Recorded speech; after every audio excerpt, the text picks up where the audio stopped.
Some Texans would be shocked to know that hunger exists in every one of our 254 counties in our state.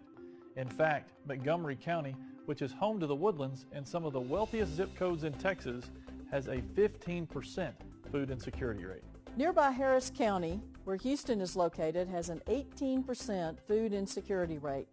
Let's look at how Houston deals with the dual issues of hunger and obesity. Houston PBS station KUHT shares this story.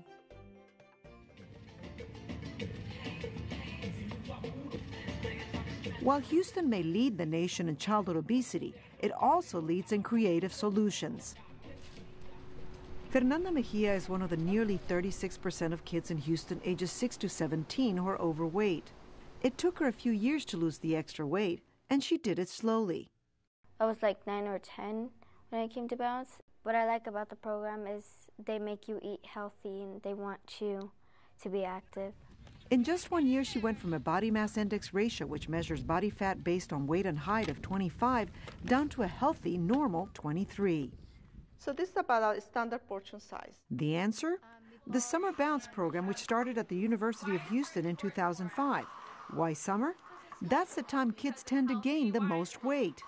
We have 4 weeks in which we start with a dietitian, teaching them about, from basic nutrition all the way how to prepare healthy meals with a chef.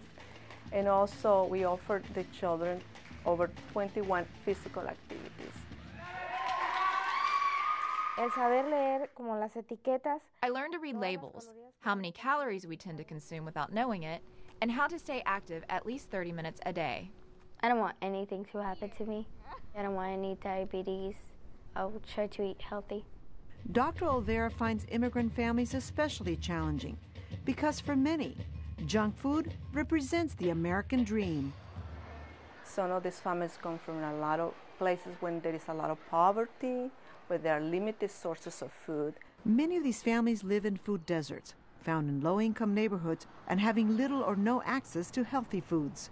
We've seen about 5 to 6% rise the last decade in obesity among children and adults. The health department program, unique to Houston, brings monthly farmers markets and has built several community gardens in these food deserts so residents can have access to affordable fresh produce. We know that only 24% of the residents really have their 5 days of daily servings of fruits and vegetables. In the U.S., there's one supermarket for every 8,600 people. In Houston, the ratio is one store to 12,000 people. In all, 16 Houston neighborhoods are considered to be food deserts. There is this issue of obesity in these neighborhoods because what happens is lack of grocery stores and good quality food, or the absence of it. You have these kids and you have these families purchasing fast food. A lot of these areas have lack of businesses in them. And so a grocery store is really a major anchor for other commercial development in the area to occur. The way Councilman Costello wants to lure grocery stores into the area is by offering economic incentives and working with grocery chains like H-E-B. They have a smaller version of their grocery store called Jovi that they're putting into the desert locations. Can Do Houston stands for Children and Neighbors Defeat Obesity. Another program unique to Houston is a collaborative of organizations. Can Do unites corporations, academic institutions, and the community to combat childhood obesity. We launched it initially at Briscoe Elementary. We approached that principle about coming in with different aspects of addressing the physical needs and the nutritional needs, as well as other needs of that community. The challenge for Can Do has been getting schools to participate, convincing them obesity prevention can aid academic performance. Hey, you need to eat more. What's going on? So far, Can Do has reached 3 schools, and they partner with organizations such as Recipe for Success for nutritional ideas. Did everybody find a seat? Its leader, Gracie Kavner, runs after-school cooking and gardening classes as well as summer camps.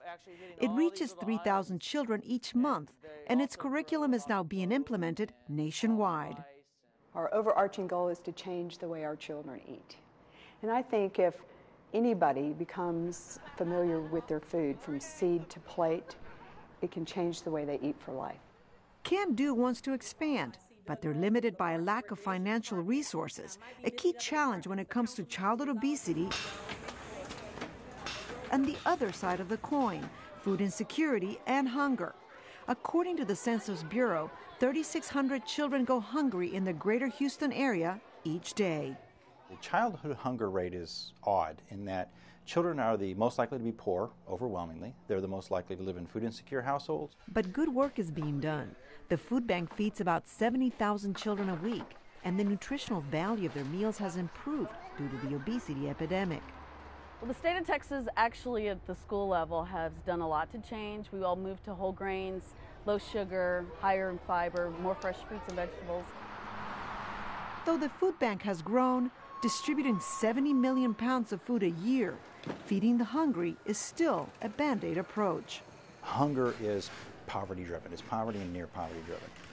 We know demand is increasing because we're watching what's happening with poverty and near poverty, and it's going up so rapidly. A lot of times people make the mistake of thinking that we can truly solve the hunger problem by focusing just on food. I mean, it's economic circumstance. What we most need is for our clients to be able to earn a good living. Many local experts believe we're beginning to see positive initiatives to eliminate childhood hunger and obesity.